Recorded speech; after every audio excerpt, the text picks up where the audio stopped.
Depressão masculina. Sinais de quando ela chega em quem não pode sentir. Hoje nós vamos conversar sobre um tema muito profundo, importante, mas que às vezes pode estar passando despercebido. E justamente por isso eu faço toda a questão de dar todo o foco e atenção que esse assunto merece. É comum que ao se pensar em depressão, a gente visualize muito aquele cenário de muita fragilidade, choro, sem conseguir levantar da cama. Mas e se eu te dissesse que muitas vezes não é dessa forma que ela se apresenta? A depressão, ela tem faces muito diferentes e às vezes ela pode estar aparecendo de uma forma muito camuflada e sem dar sinais muito nítidos. E por isso vale a pena olhar mais de perto. Seja muito bem-vindo, eu sou a Rebeca, psicóloga, e aqui no canal eu converso bastante com quem é mais fechado, reservado e não gosta muito de se abrir. E hoje eu vou falar especificamente contigo, que daqui a pouco não está muito bem já há um tempo, está se sentindo mais para baixo e talvez em dúvida sobre estar depressivo.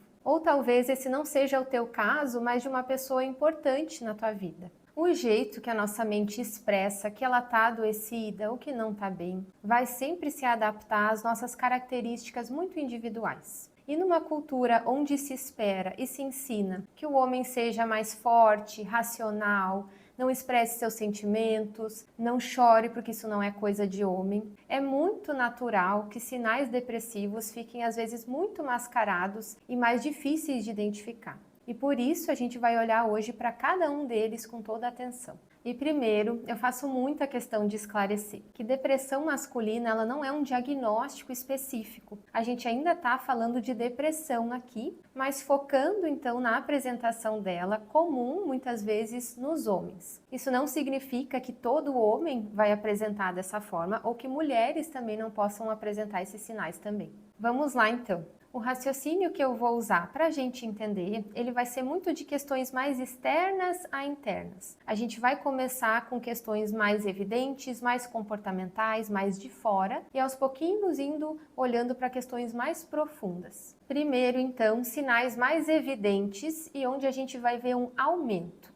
Aumento no uso de álcool e ou outras substâncias. Esse aqui é bem comum. Por exemplo, aquela cerveja que aparecia mais no final de semana começa a aparecer cada vez em mais quantidade ou até em dias da semana normais. Aquela bebida que era usada muito no social começa a aparecer cada vez mais sozinho como uma forma de relaxar. Voltar a fumar depois de um período tendo parado, ou aumento no uso de cigarro, drogas muitas vezes, ou às vezes até de medicações usadas por conta própria, com o objetivo de aliviar a tensão ou dormir. Aumento no uso de distrações em geral, que pode ser TV, celular, jogos, festas muitas vezes. Por exemplo, um tempo cada vez maior só rolando feed, jogando para se distrair, sem ver o tempo passar. Uma procura maior por festas ou saídas e não mais como uma forma de diversão, mas também com a função de não parar e de não ficar pensando em coisas ruins. E normalmente isso acontecendo tendo um esforço interno muito grande. Aqui também a gente vai ver que o trabalho também pode ocupar essa mesma função das saídas. Repara comigo que observar isso não é para fazer nenhum julgamento sobre certo ou errado, mas a gente vai olhar para esse aumento, começando daqui a pouco a ter uma função específica, que é de não sentir coisas ruins. E olha como isso muda a nossa forma de interpretar essas coisas. Aqui a gente pode ter uma estratégia mais ativa de tentar lidar com o mal-estar que incomoda quando a gente para e que fica escondido atrás disso tudo. Aumento da irritação, por exemplo, se estressando muito rápido com coisas pequenas e que antes não incomodavam, perdendo a paciência muito rápido, estourando com pessoas próximas, às vezes até aumentando brigas e discussões, uma postura mais crítica e de mais reclamação com cada vez mais frequência.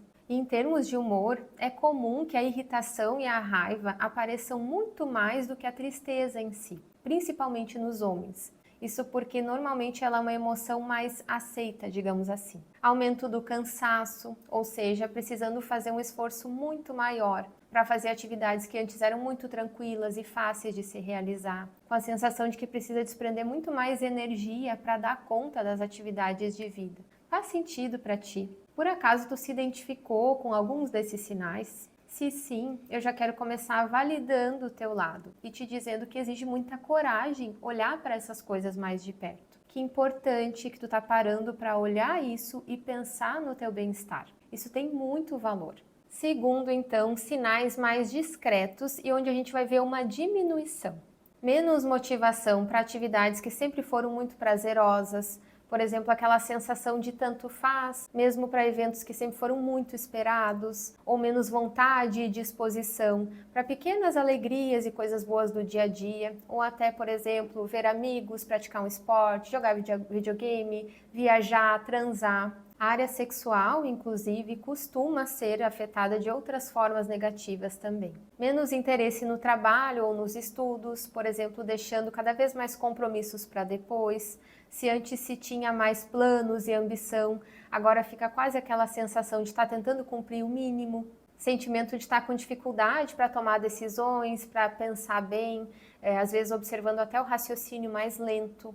Menos qualidade no sono, por exemplo, demorando mais para dormir, mesmo cansado, ou às vezes dormindo muitas horas e com a sensação de que nunca está suficiente, ou sono muito leve, acordando várias vezes de noite. Aumento ou diminuição do apetite ou do peso, por exemplo, está notando que está comendo mais em excesso, comendo muitas vezes sem fome, ou no oposto, perdendo o apetite, esquecendo de comer. Notar mudanças no peso, mesmo sem ter feito nenhum movimento em direção a isso, ou nenhuma dieta, por exemplo. E aqui a gente vai vendo de uma forma cada vez mais generalizada o sentimento de estar vivendo no modo automático ou numa zona neutra. Algumas pessoas também falam que é como se estivesse mais sobrevivendo do que vivendo. Às vezes passam vários dias e não se lembra muito bem o que aconteceu, então, inclusive a sensação da memória está sendo afetada, é bastante comum. E cada vez se somando esses sinais, isso tudo pode levar a um isolamento cada vez maior, a mais períodos sozinho. E se esse homem tem um perfil ou de agradar muito as pessoas ou de não demonstrar o que ele sente para os outros, muitas vezes isso ainda vai ficar muito discreto para as outras pessoas e mais difícil de notar. Mas para ele exige um esforço muito grande de estar mascarando tudo isso e escondendo o que ele está vivendo.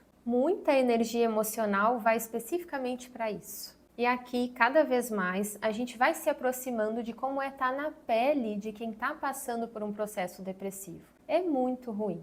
E isso, às vezes, pode estar acontecendo já há tanto tempo que quase vira um estilo de vida que perdeu o brilho. E, por fim, o terceiro ponto, que é mais central, profundo e que fala de questões mais internas. A gente vai ver aqui desconfortos que ficam escondidos atrás disso tudo. E neles a gente pode citar, por exemplo, sentimentos de vazio, tristeza, angústia, ansiedade, culpa é muito frequente, às vezes também uma vontade muito grande de chorar. E isso tudo aparecendo principalmente em momentos onde se está sozinho, sem distração, ou quando se para pensar um pouquinho no que está acontecendo. Se tu for observar, muitos desses sinais que a gente está falando aqui são muito parecidos com um quadro de estresse alto, que é um tema que a gente já falou mais aqui no canal. Eu também vou deixar um vídeo se tu quiser conferir. Mas aqui a principal diferença é que, diferente do estresse, a gente não vai ter necessariamente uma causa tão específica, que no estresse costuma ser muito mais relacionado a muitas demandas, a uma sobrecarga muito grande, a uma pressão externa e interna que a incomodam o tempo todo. E também, diferente do estresse, a depressão ela não costuma passar com o descanso e mesmo se tirando muitas outras atividades que demandam muitas coisas. A principal característica do processo depressivo é muito mais esse humor para baixo e também essa perda de interesse, perda de motivação nas coisas. Um dos meus principais objetivos com esse vídeo é também dar nome para algo que tu está passando, que está te incomodando e que não é à toa, não é do nada. Isso não fala sobre ti, mas pode estar falando sobre a tua mente estar passando por um período adoecida. Se tu se identificou com esses sinais que a gente conversou aqui, eu quero já de primeiro momento que tu se sinta muito entendido e muito validado em relação a tudo que tu está passando. A depressão, muitas vezes, é um sinal de um pedido de ajuda, de uma mente que esgotou, cansou e que está muito desnutrida emocionalmente. Se eu pudesse te pedir uma coisa hoje, se não for pedir muito, é que tu não deixe de buscar suporte profissional se tu se identificou com esses sinais. Seja com médico, com psiquiatra, com psicólogo. Se daqui a pouco para ti é difícil fazer esse movimento e tu tiver antes disso uma pessoa da tua confiança que vá te escutar, compartilha com ela isso que tu tá passando e pede um suporte daqui a pouco para fazer esse movimento e que seja pelo menos um pouquinho mais leve para ti. Eu sei que dar esse primeiro passo, ele pode ser muito difícil, mas também pode ser libertador em termos de vida. Para alguns homens, fazer esse movimento pode ativar uma área que é bem desconfortável e que é a aversão a ir em médicos. Normalmente, essa área está relacionada a um medo muito grande de descobrir alguma doença, né? Às vezes até o medo de morrer. E eu sei como isso é ruim, mas eu também quero estar aqui te encorajando de que fazer esse movimento talvez seja mais tolerável do que tu imagina. Porque quando a gente compartilha o que a gente está vivendo com alguém e a gente se sente entendido e recebe o tratamento adequado para o que a gente está vivendo, a gente também abre espaço para um alívio emocional muito grande e para o início de um bem-estar em meio a tanta coisa desconfortável que a gente vem sentindo. A depressão, ela é um processo de adoecimento mental sério que pode agravar, mas que também é muito tratável, principalmente quando a gente busca esse suporte logo. Eu sei que talvez o teu natural seja esperar mais um pouco, seja esperar chegar até o teu limite, com aquela sensação de que dá para aguentar mais um pouquinho. Mas eu realmente gostaria de te encorajar a não esperar esse momento acontecer. Fazer isso agora, apesar de desconfortável e ruim, também vai ser o movimento mais fácil e mais tolerável de se fazer. Eu fico muito na torcida por ti. Eu quero te dizer que tem um lado dentro de ti que é saudável, que é feliz, que quer viver muitas coisas e que está te pedindo mais espaço na vida com todo esse processo. Muito obrigada por ter ficado comigo até aqui. Se esse vídeo fez sentido para ti, para mim vai ser muito importante saber. Se tu quiser deixar o teu like, o teu comentário, ou até se para ti é importante, tu gosta de saber mais sobre esses assuntos. E eu também te convido a se inscrever no canal, a compartilhar esse vídeo para que a gente juntos possa dar mais visibilidade a esse sofrimento em específico que muitas vezes passa despercebido e por isso merece muita atenção. Muito obrigada. Até o próximo vídeo.